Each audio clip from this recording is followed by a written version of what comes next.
Perdagangan internasional merupakan transaksi atau pertukaran barang dan jasa yang dilakukan antar negara. Dengan kata lain, ekspor dan impor. Kegiatan ekonomi ini dilakukan oleh penduduk suatu negara dengan penduduk negara lain atas dasar kesepakatan bersama.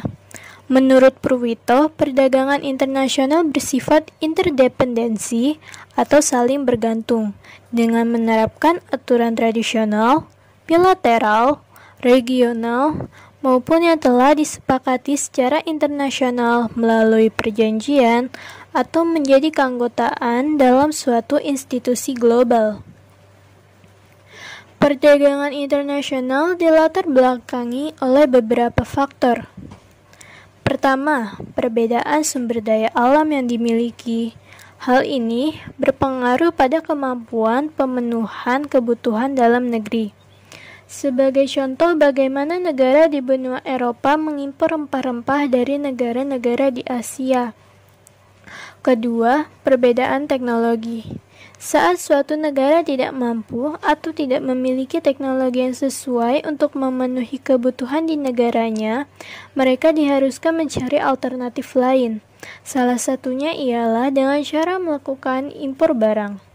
Seperti Indonesia yang mengimpor kendaraan bermotor akibat teknologi yang kurang memadai. Ketiga, penghematan biaya produksi. Penghematan biaya produksi dilakukan dengan pertimbangan, manakah cara pemenuhan kebutuhan yang lebih sedikit mengeluarkan biaya. Apakah dengan cara memproduksi barang itu sendiri, atau melakukan kegiatan ekspor dan impor. Tidak selamanya memproduksi barang sendiri selalu lebih murah. Bisa jadi karena bahan baku yang harus diimpor dari luar negeri, atau upah tenaga kerja dan ahli yang tinggi menjadi alasan produksi mandiri dinilai lebih boros dibandingkan membeli barang tersebut dari luar negeri. Keempat, perbedaan selera. Setiap negara memiliki selera masing-masing dan terkadang apa yang dipasarkan di dalam negeri tidak memenuhi selera konsumen. Maka, untuk memenuhi permintaan konsumen, dilakukanlah transaksi jual beli dari negara lain.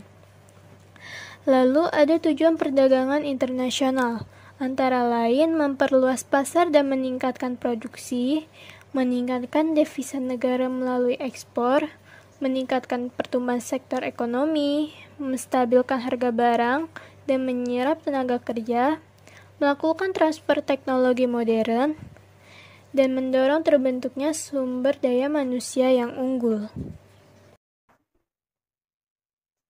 Hukum perdagangan internasional. Terdapat beberapa definisi yang dikemukakan para ahli mengenai hukum perdagangan internasional. Hal ini disebabkan oleh perbedaan sudut pandang serta fokus utama mengenai hukum perdagangan internasional. Definisi yang pertama dikemukakan oleh Smithoff. Menurutnya, hukum perdagangan internasional adalah sekumpulan aturan yang mengatur hubungan-hubungan komersial yang sifatnya perdata. Berdasarkan definisi tersebut, jelas bahwa aturan-aturan yang terdapat bersifat komersial. Definisi kedua digagas oleh M. Rafiqul Islam.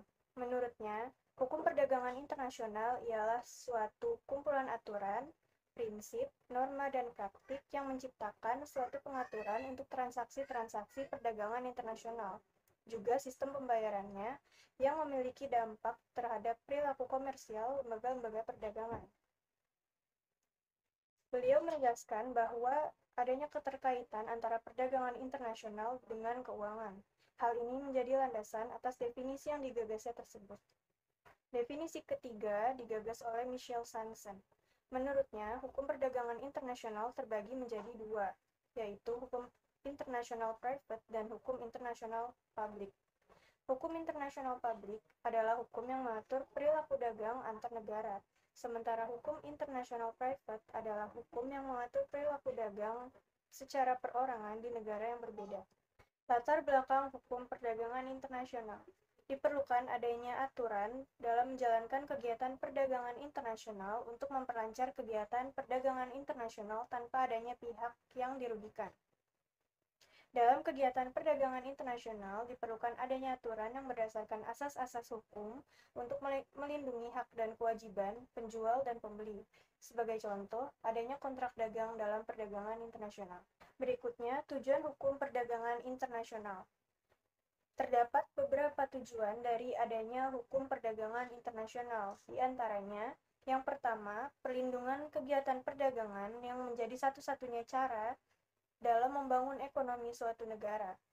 Hal ini merupakan suatu tujuan hukum perdagangan internasional yang utama, di mana dengan adanya hukum tersebut dapat menjamin perlindungan terhadap kegiatan perdagangan internasional. Tujuan kedua, yaitu dapat mencapai kegiatan perdagangan internasional stabil.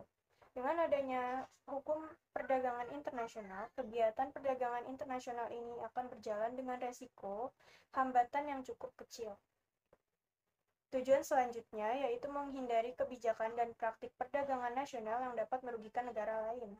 Tujuan berikutnya yaitu meningkatkan volume perdagangan dunia, menciptakan perdagangan yang menguntungkan bagi pembangunan ekonomi setiap negara, meningkatkan standar hidup manusia, memberikan lebih banyak peluang lapangan kerja, serta mengembangkan sistem dagang multilateral yang menciptakan kebijakan perdagangan yang adil dan terbuka bagi semua negara. Tujuan yang terakhir yaitu meningkatkan pemanfaatan dalam pemakaian sumber kekayaan dunia sehingga bisa meningkatkan transaksi jual beli. Selanjutnya, saya akan membahas mengenai perbandingan hukum kontrak civil law versus common law. Peranan hukum kontrak sangat penting untuk mengakomodasi maraknya perdagangan yang terjadi secara global. Dalam kegiatan perdagangan internasional, pihak-pihak yang terlibat berasal dari negara berbeda dan tentunya memiliki sistem hukum yang juga berbeda. Hal ini menjelaskan bahwa betapa pentingnya peranan hukum dalam perdagangan internasional. Terdapat dua hukum kontrak berdasarkan tradisi yang dianut oleh suatu negara, yaitu tradisi hukum common law dengan tradisi hukum civil law. Yang pertama-tama, saya akan membahas mengenai hukum common law. Hukum common law itu sumber hukum yang utama itu berdasarkan kebiasaan-kebiasaan yang hidup di dalam masyarakat serta perjanjian-perjanjian yang telah disepakati para pihak. Yang kedua, hukum common law ini berdasarkan tradisi dan berkembang dari presiden yang dipergunakan oleh hakim untuk menyelesaikan masalah. Yang ketiga, berbasis pada putusan hakim atau pengadilan. Dan yang keempat atau yang terakhir, hukum common law ini berlaku di Inggris dan sebagian besar negara jajahannya dan negara persemakmuran.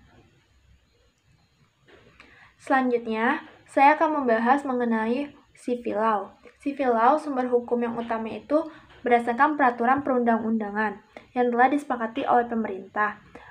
Civil law juga hukum tertua dan paling berpengaruh di dunia. Civil law berbasis pada hukum tertulis. Dan yang terakhir, civil law berlaku di banyak negara Eropa dan jajahannya. Selanjutnya, saya akan membahas mengenai jenis perdagangan internasional. Yang pertama, ada ekspor. Ekspor itu adalah kegiatan mengeluarkan barang dari daerah pabean Indonesia. Yang kedua, ada impor. Impor adalah kegiatan memasukkan barang ke dalam daerah pabean Indonesia. Yang ketiga, ada barter. Barter adalah kegiatan pengiriman barang ke luar negeri untuk ditukarkan langsung dengan barang yang dibutuhkan di dalam negeri. Yang keempat, ada konsinyasi, adalah kegiatan pengiriman barang di mana belum ada pembeli tertentu. Yang kelima, ada package deal, yaitu suatu kegiatan perjanjian berupa ketetapan jumlah barang yang akan diekspor ke negara lain atau diimpor ke negara tertentu. Dan yang terakhir atau yang keenam adalah penyelundupan atau smuggling. Smuggling ini kegiatan memasukkan barang ke negara lain tanpa memenuhi ketentuan yang berlaku, dan ini dilarang ya, karena jika seseorang melakukan smuggling mereka akan dikenakan hukuman karena ini barang-barang yang diseludupin akan menjadi barang-barang yang ilegal. Saya rasa cukup sekian presentasi dari kelompok kami. Kurang lebihnya mohon maaf. Wassalamualaikum warahmatullahi wabarakatuh.